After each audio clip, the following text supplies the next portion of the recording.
अस्सलाम वालेकुम student, doctor Tahmina नज़ीर है। आज हम रिजर्व फिजियोलॉजी का नेक्स्ट लेक्चर स्टार्ट करते हैं, जिसमें हम देखेंगे कि ब्लड ग्लूकोज लेवल किस तरह मेंटेन होता है। तो आज का टॉपिक स्टार्ट करते हैं। बिस्मिल्लाहिर्रहमानिर्रहीम। Regulation of blood glucose level. कल हम पढ़े थे पैंक्रियाज की सिक्रीशन, उसके अलावा थाइमस का जो ग्लैंड है वो, किडनी की कौन सी सिक्रीशन है उसको हमने देखा। आज हम देख रहे हैं कि जो ब्लड का ग्लूकोज लेवल है वो मेंटेन कैसे होता है। तो सबसे पहले जो आपके ब्लड के अंदर ग्लूकोज की एक नैरो रेंज को मेंटेन रखना ज़रूरी होता है। और अगर इस ग्लूकोज लेवल को हमने देखा, पैंक्रियाज के दो हार्मोन कंट्रोल कर रहे होते हैं, एक होता है इंसुलिन, दूसरा होता है ग्लूकागोन। तो इधर थोड़ी सी डिस्क्रिप्शन देखते हैं। उसमें इन्होंने बताया है कि जब हम सुबह उठते हैं तो क्योंकि सारी रात हमने कुछ खाया नहीं होता, वो सारा आपकी बॉडी के मेटाबॉलिज्म में यूज़ हो जाता है। तो मॉर्निंग टाइम जब आप अपनी ग्लूकोज लेवल मेजर करते हैं वो कम होता है, जो 70 से 110 की रेंज के दरमियान होता है। पर जैसे ही आप सुबह का नाश्ता कर लेते हैं उसके बाद जो आपकी ग्लूकोज लेवल है वो 100 से 140 mg पर डेसीलीटर के दरमियान हो जाती है, और उसके बाद वो वापस मेंटेन हो जाती है। और उस टाइम पे अगर हम ग्लूकोज लेवल को मेजर करें तो तब हमारी ग्लूकोज का लेवल नॉर्मल आएगा। Blood glucose regulating mechanism is operated through liver and muscles by influence of pancreatic hormones। तो आपकी जो बॉडी के अंदर लिवर है, पैंक्रियाज हैं, उसका जो हार्मोन्स हैं इंसुलिन और ग्लूकागोन, वो क्या है, वो जब रिलीज होते हैं वो आपके लिवर और मसल्स की एक्टिविटी के थ्रू आपके ब्लड का ग्लूकोज लेवल किस तरह करते हैं, ग्लूकोज लेवल मेंटेन, वो हमने इस लास्ट लेक्चर में हमने बड़ी डिटेल से देखा कि जो अमाइनो एसिड होते हैं वो जो लिवर की तरफ स्टोर होने जाते हैं, ग्लूकोज में कन्वर्ट होते हैं, और जो मसल्स की तरफ ग्लूकोज ग्लाइकोजन की फॉर्म में स्टोर हो जाती है। तो इस तरह ये दोनों जो प्रोसेस हैं वो आपकी जो ब्लड ग्लूकोज का लेवल है वो मेंटेन करने में हेल्पफुल है।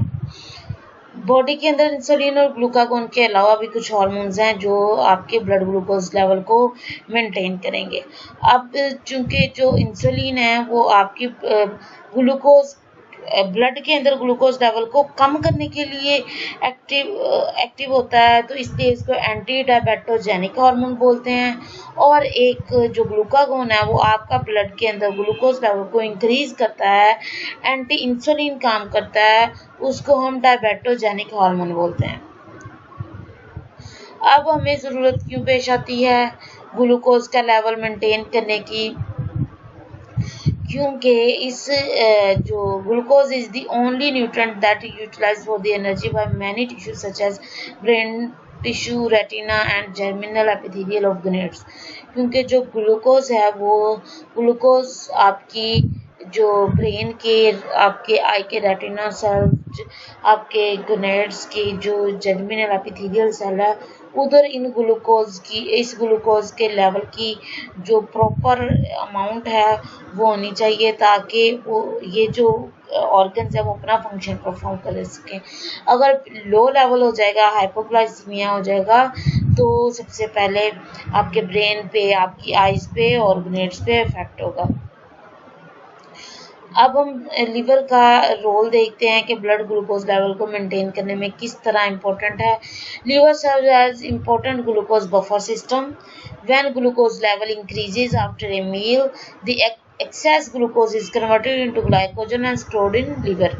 अब जैसे ही हमने खाना खाया, ग्लूकोज जो हमारी बॉडी में एंटर हुई है, तो क्या होता है, अगर बॉडी के अंदर इंक्रीज लेवल ऑफ ग्लूकोज है तो वो आपके ग्लाइकोजन में कन्वर्ट होकर लिवर या मसल्स के अंदर स्टोर हो जाएगा। उसके बाद जो ग्लूकोज का लेवल अगर बॉडी के अंदर फॉल कर गया तो यही ग्लाइकोजन ग्लूकोज में कन्वर्ट होगी और आपके ब्लड के अंदर जो वैल्यू है ग्लूकोज की उसको मेंटेन करेगी। ठीक है। The storage of glycogen and release of glucose from the liver are mainly regulated by insulin and glucagon। ठीक। Role of insulin in the maintenance of blood glucose level और role of glucagon in the maintenance of blood glucose level. तो इसका मैंने दोनों का function बताया आपको। Insulin आपके ब्लड के अंदर मौजूद ग्लूकोज के लेवल को कम करता है और as a anti diabetic act करता है। ग्लूकागोन आपके ब्लड के अंदर ग्लूकोज लेवल को इंक्रीज करता है। अब इसके अलावा कुछ दूसरे हार्मोन्स हैं जो ग्लूकोज लेवल को मेंटेन करने में हेल्पफुल हैं, जैसे ग्रोथ हार्मोन है, थायरोक्सिन, कोर्टिसोल, एड्रेनालिन। ये सारे हार्मोन्स क्या करते हैं, आपके ब्लड ग्लूकोज का लेवल मेंटेन करते हैं। Liver helps to maintain blood glucose level by storing glycogen when blood glucose level is high after meals and by releasing glucose when blood glucose level is low after 2 to 3 hours of food intake। तो ये तब helpful है जब आपके body के अंदर glucose का level disturb हो गया है। Insulin help to control the blood glucose level specially after meal when it increases. Glucagon and other hormones help to maintain the blood glucose level up by rising it between the meals। तो जैसे आप खाना खा लेते हैं, insulin release होता है ताकि जो एक्सेस ग्लूकोज है वो आपकी और लिवर या मसल्स में स्टोर हो जाए, जबकि जो ग्लूकागोन है वो तब रिलीज होगा जब बॉडी के अंदर फास्टिंग कंडीशन होगी, मतलब आपको खाना खाए 2-3 आवर्स हो चुके होंगे। ये थी आपके ब्लड ग्लूकोज लेवल की मेंटेनेंस। अब हम देखते हैं जो डायबिटीज मेलिटस है वो किस तरह हो रहा है, क्योंकि वो भी तो आपके इंसुलिन की डिस्टरबेंस की वजह से हो रहा था। तो डायबिटीज मेलिटस बेसिकली एक मेटाबॉलिक डिसऑर्डर है जिसके अंदर आपके ब्लड के अंदर ग्लूकोज का लेवल हाई होना शुरू हो जाता है। अब ये लेवल हाई क्यों होता है, इसकी 2 वजूहत हैं। या इंसुलिन पैदा नहीं हो रहा, और अगर इंसुलिन पैदा हो रहा है तो उसको रिसीव करने वाले जो रिसेप्टर्स हैं वो ख़राब हो गए हैं। ठीक है, अब ऐसी कंडीशन जिसमें इंसुलिन पैदा नहीं हो रहा, आपकी बॉडी में बन नहीं रहा, तो उस कंडीशन को कहते हैं इंसुलिन डिपेंडेंट डायबिटीज मेलिटस, और या इसको टाइप 1 कहते हैं। इसको हम क्या करते हैं कि एक्सटर्नली इंसुलिन की टैबलेट्स या इंजेक्शन देते हैं, जिसकी वजह से क्या होता है कि आपका ब्लड ग्लूकोज लेवल है वो डाउन हो जाता है। ठीक है, अब दूसरी टाइप है इंसुलिन इंडिपेंडेंट डायबिटीज मेलिटस। ये वो इंसुलिन इंडिपेंडेंट है जिसके अंदर जो इंसुलिन तो रिलीज हो रही है पर उसके रिसेप्टर्स खराब हैं। तो ऐसी कंडीशन में हम जो एक्सटर्नली टैबलेट की फॉर्म में हाइपोग्लाइसीमिक ड्रग्स देते हैं। अब इसके वर्ड की एब्रीविएशन बताइए। डायबिटीज का मतलब होता है पॉलीयूरिया, मतलब एक्सेसिव यूरिनेशन होती है ऐसे पेशेंट को। मेलिटस मीन हनी, तो डायबिटीज मेलिटस का मतलब है जिसमें एक्सेसिव यूरिनेशन हो रही हो और आपका ब्लड जो ग्लूकोज लेवल है वो हाई हो जाए। अब इसकी क्लासिफिकेशन 2 तरह की है, टाइप 1 टाइप 2। टाइप 1 वो डायबिटीज है जिसको हम इंसुलिन डिपेंडेंट डायबिटीज मेलिटस कहते हैं। इसके अंदर जो आइलेट्स ऑफ लैंगरहैंस हैं कि बीटा सेल डिस्ट्रॉय हो जाते हैं या उसके अंदर कुछ ऐसी चेंज आती है कि वो इंसुलिन की प्रोडक्शन नहीं कर सकते। ये मोस्टली एज 40 से पहले होता है और इसकी वजह से फिर पेशेंट के अंदर डिफरेंट कंडीशन डेवलप हो जाती हैं। पर जो अगर यही कंडीशन बच्चों में डेवलप हो तो उसको हम जुवेनाइल डायबिटीज कहते हैं। और ये जो कंडीशन है ये जल्दी से प्रोग्रेस करती है। ये कंडीशन ओबेसिटी की तरफ लीड नहीं करती पर इस कंडीशन की वजह से एसिडोसिस या कीटोसिस की कंडीशन हो सकती है। अब डायबिटीज टाइप 2 ये क्या होती है कि ये तकरीबन 90% पेशेंट को यही होती है और इन पेशेंट्स की एज अबव 40 होती है। इसको हम non insulin dependent diabetes mellitus कहते हैं, क्योंकि जो इसमें रिसेप्टर्स होते हैं वो ख़राब हो चुके होते हैं और वो रिसीव नहीं करते इंसुलिन को, डिटेक्ट नहीं कर पाते इंसुलिन को। इसके लिए हम ओरली हाइपोग्लाइसीमिक ड्रग्स देते हैं। अब इसके काजेज क्या हैं? काजेज मैंने 2 बता दिए। अगर हम पीछे पैथोलॉजी देखें तो क्या हो रहा है कि बीटा सेल डिस्ट्रॉय हो रहे हैं और दूसरे लिहाज से आपकी इंसुलिन रेजिस्टेंस आ रही है, रिसेप्टर्स वीक हो रहे हैं। तो इसके कॉमन काजेज जेनेटिक डिसऑर्डर हो सकता है, लाइफस्टाइल चेंजेस हो सकता है, पुअर ईटिंग हैबिट जिसकी वजह से ओबेसिटी होगी, ये डायबिटीज टाइप 2 की है बात, ठीक है, और स्ट्रेस की वजह से। अब साइन एंड सिम्टम क्या आते हैं इनके अंदर?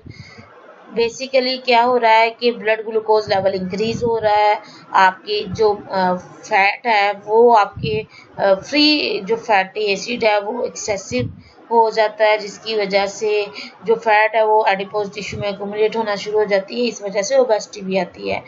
और तीसरे नंबर पे आपकी जो टिश्यू प्रोटीन है वो कम होना शुरू हो जाती है। तो सबसे पहले इसका सिम्टम है ग्लूकोयूरिया, मतलब क्या है कि आपके जो यूरिन है, इस पेशेंट का जो यूरिन है उसके अंदर ग्लूकोज की अमाउंट इंक्रीज कर जाती है, ठीक है। अगर ग्लूकोज का लेवल 180 mg पर डेसीलीटर से अबव हो जाए ब्लड के अंदर तो ग्लूकोयूरिया की कंडीशन डेवलप होती है। ऑस्मोटिक डायूरेसिस, ये क्या होता है कि इसमें जो रीनल ट्यूब्यूल्स हैं, excess glucose in renal tubules develop osmotic effect. Osmotic effect decrease the reabsorption of water from renal tubules, resulting in diuresis. It leads to polyuria and polydipsia. अब इसमें क्या हो रहा है कि आपके जो renal tubules हैं उसके अंदर जो excess glucose है वो क्या करती है कि वाटर का इंटेक वापस नहीं आने देती, जिसकी वजह से वाटर ज़्यादा आपकी बॉडी से एक्सपेल हो रहा है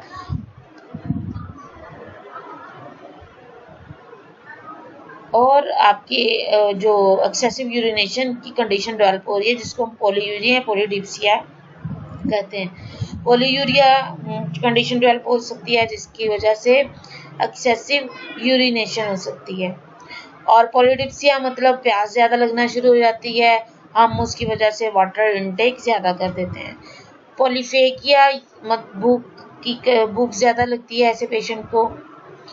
एस्थीनिया, उनके मसल क्योंकि प्रोटीन डैमेज हो रही है, प्रोटीन की डिप्लीशन हो रही है, इस वजह से जो उनके मसल्स हैं वो वीक होना शुरू हो जाते हैं।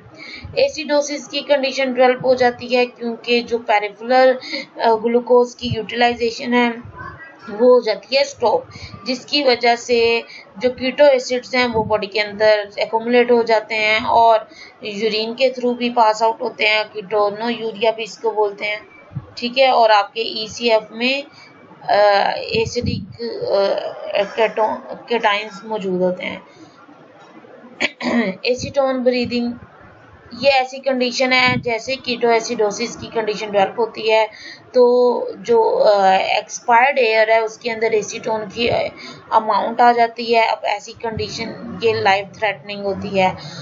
अब ऐसे ही पेशेंट में अगर जो रेस्पिरेटरी रेट है वो इंक्रीज कर जाए और डीप हो जाए तो इसको कैस्मोल ब्रीदिंग बोलते हैं। सर्कुलेटरी शॉक की कंडीशन भी डेवलप हो सकती है क्योंकि जो ऑस्मोटिक डायूरेसिस है उसकी वजह से डिहाइड्रेशन होगी और डिहाइड्रेशन से सर्कुलेटरी शॉक की कंडीशन डेवलप होगी। कोमा में भी जा सकता है पेशेंट क्योंकि जो large amount of carbon dioxide है वो एक्सपायरेशन के प्रोसेस के दौरान जारी होती है, जिसकी वजह से अगर ज़्यादा ही आपके बाइकार्बोनेट आयन की प्रोडक्शन हो जाए बॉडी के अंदर, जिसकी वजह से एसिडोसिस और कोमा डेवलप हो सकता है। अब इसके ट्रीटमेंट के बारे में ये है कि टाइप 1 को हम एक्सोजीनस इंसुलिन प्रोवाइड करते हैं,